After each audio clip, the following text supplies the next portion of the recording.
Excellent. Okay, so we've got another question here. Our technology is now back up and working.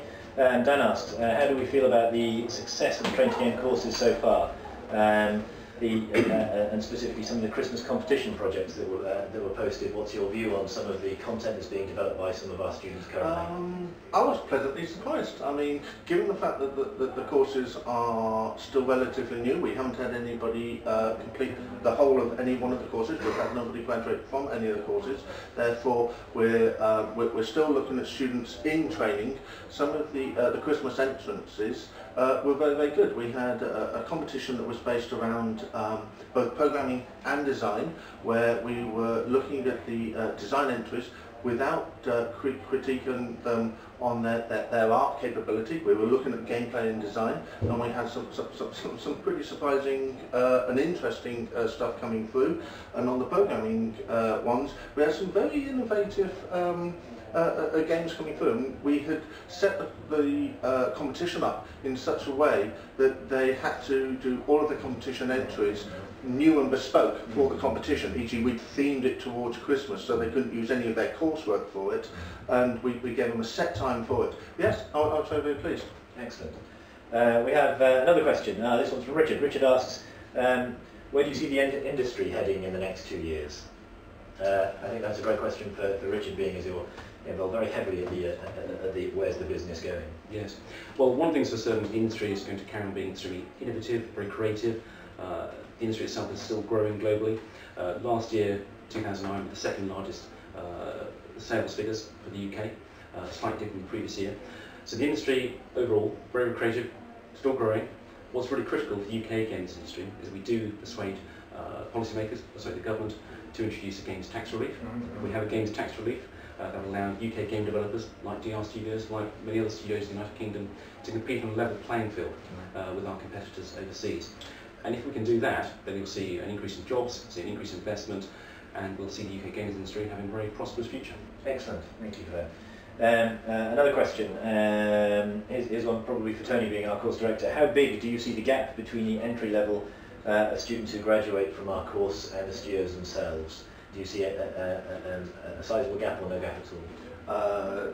If I understand your question correctly, you're asking at what level, what entry level, yes, our students will go in. I see our students entering the studios that they go to work for as a fully qualified a value add to those studios at a fairly junior level, which is with standard of a trained person coming in, because most of the studios, although the students themselves will be able to perform their job, add value to the company the moment they arrive running, they still have to come up to speed on the way that the individual studios work. And for people outside the industry, each project has its own theme, its own essence, and they need to come up to speed on the individual project. But I'm looking for them to, and fully expect, for them to add value to that studio the moment they arrive. Excellent. So your statement there, just to qualify that, you think these the graduates coming off our courses will hit the ground running? Correct. Correct. That's exactly correct. We've got another question. How much are your courses? That's a very good point.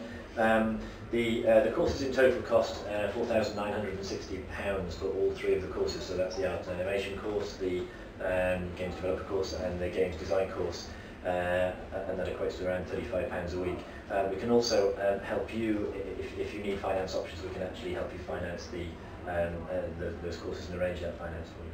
Is it worth adding to that about the expected salaries resulting from students who successfully get into the games industry? I think that's a great question. What are the starting salaries, would you say, for graduates coming out of not only Train2Game courses, but any courses, in fact, coming actually into the games industry? If we were talking about a programmer coming straight into the industry, but with qualifications, I'd expect him or her to start at between 25,000 for their first year.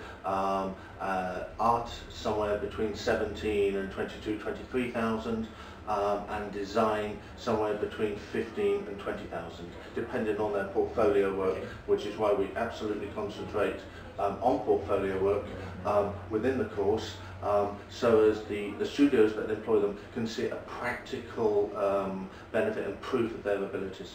TIGA will bring out a salary survey soon, actually, the results of the salary survey. Ah, yes, in fact, I think our company was sent to the salary request. Excellent. I'm glad you've been able to participate. So we'll have some very up-to-date and useful information for students and indeed people working throughout the industry. All right, wonderful. Next question. We've got a question from Dave. If you were starting out again, what would you do to get into the games industry? Tony, you've been in the industry for about 1,000 years. Let's throw that one at you. I have to say, if I was starting out again, I would get proper education in the discipline that I wanted to do.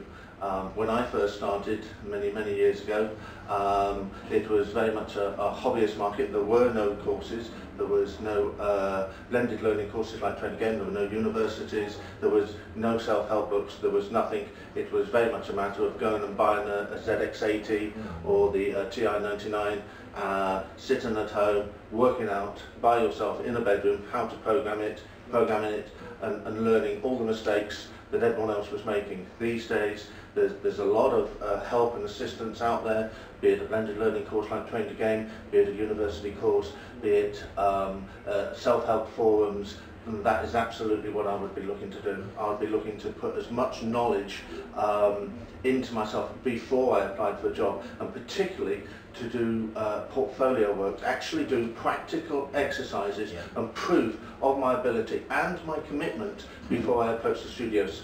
If I can just add to that, I think it's really worth pushing this point. It's fundamental, certainly us as a studio and every other studio that I know of, it is unlikely that anyone will be taken beyond the CV state if you haven't got a good portfolio. So in my opinion, and I think Tony will agree, the most important thing you can do is to build a really strong portfolio, because that's what will, together with your presentation of you, of course, that's what's getting the job. Is it worth adding to that, just in case parents are thinking of courses for their children?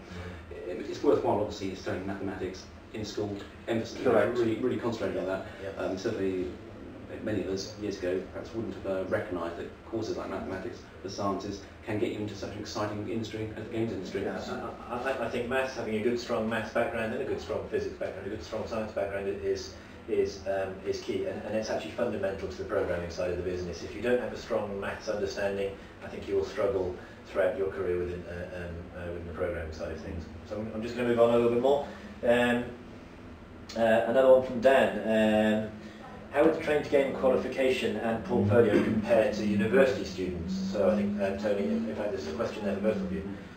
I can answer that quite accurately, because I've been privy to the benchmarking report that has come back from the TIGA's educational advisors, and I won't go into too much detail on it, other than because the announcement's yet to be made, and I'll allow Richard to cover that in slightly more detail. But I can say that it compares very favourably.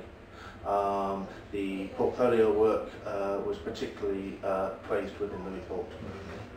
I think we obviously are limited about what we can say this evening, because we are going to make an announcement about this. Of course. But I think the critical thing to emphasise is the fact that we've had 2 university academics, respected academics, carry out this benchmarking exercise of the Train2Game courses. As Tony says, they do compare well, and I think people who work hard at the Train2Game courses, who get their TIGA diploma at the end of it, will be in a very good position indeed to either go into further learning or to get a job directly into the games industry. So I think the statement there is watch your space. In the next week or so we'll be making some really interesting announcements that I think will talk to that point really nicely.